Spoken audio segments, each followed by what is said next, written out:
Shalom. First and foremost, we give all praise and glory to Yahweh Ba'ashim Yahushai Ba'ashim HaKadosh. The one is to Apostle JMS. So to you, Steve Hawking, preaching his word with truth and sincerely. Today I'm going to get into a topic based off this video. From there, I'm going to click it, and then I'm going to bring out precepts. Iran has been the leading sponsor of terrorism, and their pursuit of nuclear weapons threatens the civilized world. Hold on. Who is Donald Trump to talk about the civilized world? He can't be referring to the country that has over 4,000 nuclear warheads, 800 military bases around the globe, and which has been at war for 222 years out of the 239 years in its history. A country whose legacy includes hundreds of years of slavery and mass genocide against indigenous populations. That's what passes as the civilized world? What is civilized about being the country with the highest rate of incarcerated people in the world? What is civilized about a society that spends trillions of dollars on war but can't provide shelter to 500,000 of its people? What is civilized about dumping toxic waste next to poor indigenous, brown, and black communities and then creating policies to discriminate against and police them? Alright. The title that I'm going to give this video is this the man you love and trust? Because everything he just said, this is Esau's history, man. His whole history has been about, man, I was gonna start off with a scripture, but this is perfect since I'm going into that. The spirit, I was gonna bring out another scripture, man, but the spirit just wants me to bring this one now. This is John 10:10, because this is Esau's memo. This John 10:10. The thief cometh not, but for to steal, and to kill, and to destroy. I am come that they might have light, and that they might have it more abundantly. Now, does that not sound familiar? There's Now, I'm going to replay that part where he goes into this. the civilized world?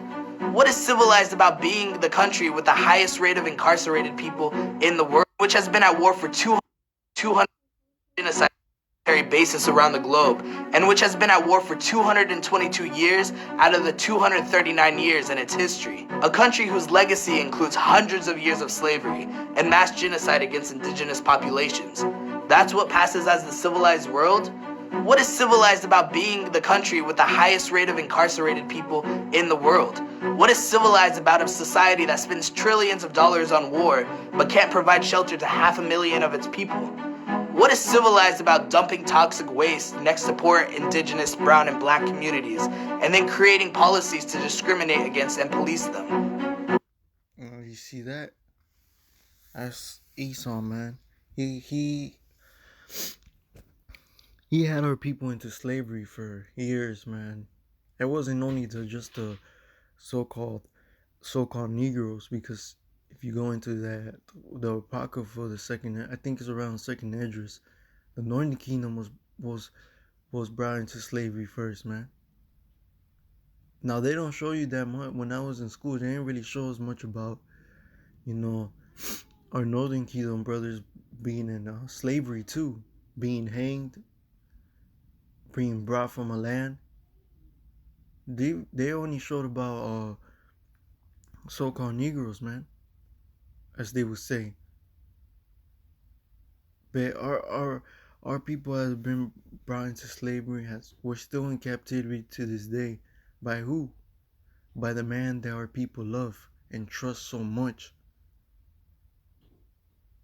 And it's gotten to a point. It's like, God damn, like, you seen what he has done to our people. You seen what this devil does.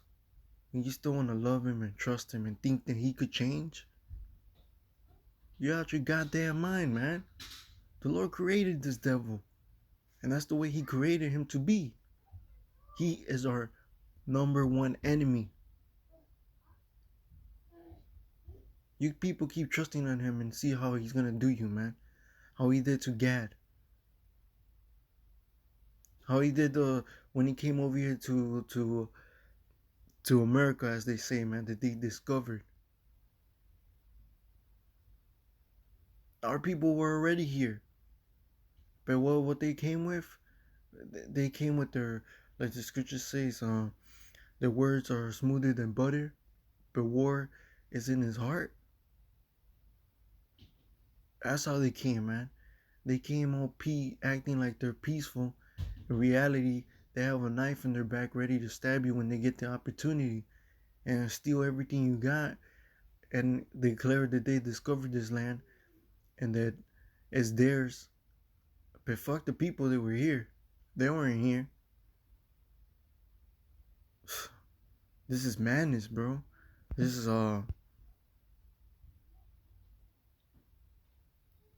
not this one. This is Revelation 6:4. And there went out another horse that was red, and power was given to him that sat thereon to take peace from the earth, and that they shall kill one another. And there was given unto him a great sword. That great sword, man, meaning his like this guy was going into, man. This Ishmaelite. He was going into they have military bases all across the country, man. A lot of military bases. It shows you who's in power, man. These motherfuckers have battleships, jets flying around different places. Hey, he's taking peace from the earth. These damn...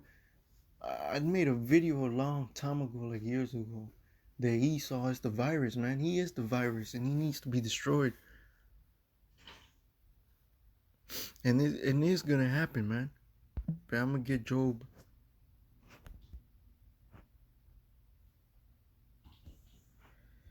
This is Job 9:24. The earth is given into the hand of the wicked.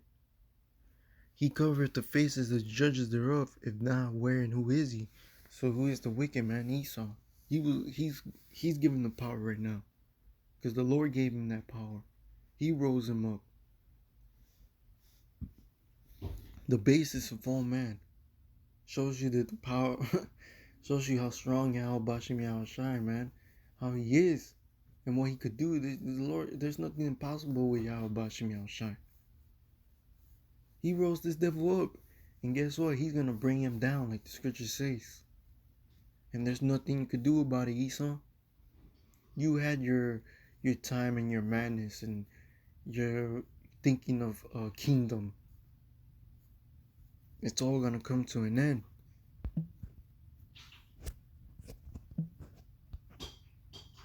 There is nothing civilized about kidnapping children from their parents, throwing them in cages, denying them medical care, and letting them die under the custody of a U.S. governmental institution. There is nothing civilized about a president instituting Muslim bans, surveilling communities, emboldening white supremacists, or inciting hate against vulnerable populations every single day online. Our uncivilized wars are connected to militarized racism, discrimination, and hate crimes we see here at home. The U.S. has long categorized populations as civilized or uncivilized, as the basis for invading countries and bombing cities. The uncivilized become expendable, worthy of death, and all too easily ignored. As prominent intellectual Edward Said once said, every single empire in its official discourse has said that it is not like all the others, that its circumstances are special, that it has a mission to enlighten, civilize, bring order and democracy, and that it uses force only as a last resort. For decades, people across the Middle East have been devastated by the U.S. ventures in the region. Through war, military occupations, propping up dictators, imposing sanctions, and fueling civil wars, the U.S. has done enough damage to create economic, environmental, and mental health crises that will last generations. As an Arab and Muslim person who grew up as part of the post-9/11 generation, I have seen throughout my entire life how U.S. imperialism, military occupation, and racial profiling has devastated families and communities at home and abroad. As a Palestinian who goes back and forth between the U.S. and Palestine, I have witnessed how my family in the West Bank has been directly impacted by a decades-long military occupation, an occupation that's sustained by more than $30 billion in U.S. taxpayer money. There is nothing civilized about depriving populations of their freedom. The World War III memes people were jokingly posting on Twitter are a reality for people across the region, from Syria to Yemen, from Palestine to Iraq, from Afghanistan and Iran to Pakistan. For those of us living across the US, it's on us to support and amplify the demands of. Alright, now he's just going into some madness that I don't even want to show up it. Because he's a heathen.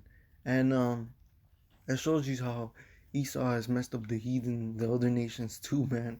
Hey, the other nations are mad at this devil, man. Cause I'm gonna get you saw how they also Southern Kingdom and Northern Kingdom, they love Esau so much, man. Even though how the Northern Kingdom how he went into they they kidnap kids and they put them in cages, man. Like if they're dogs, they're animals. Our people think that this devil could change, but that's not gonna happen. This is Revelations 11 and 18. And nations were angry, and thy wrath is come at the time of the dead, that they should be judged by that shouldest give the reward unto thy servants, the prophets, and to the saints, them that fear thy name, small, great, and shouldest destroy them which destroyeth the earth. So the Lord's gonna destroy you, devil, man. You Edomites. The Lord is soonly gonna judge you, man, and it's coming soon. And your iniquities have reached unto the heavens, man. There's so much you gotta pay for. It's just stacked up. That the Lord's gonna jack you up at one. Man, it's gonna be. You do not want to be an Edomite, man.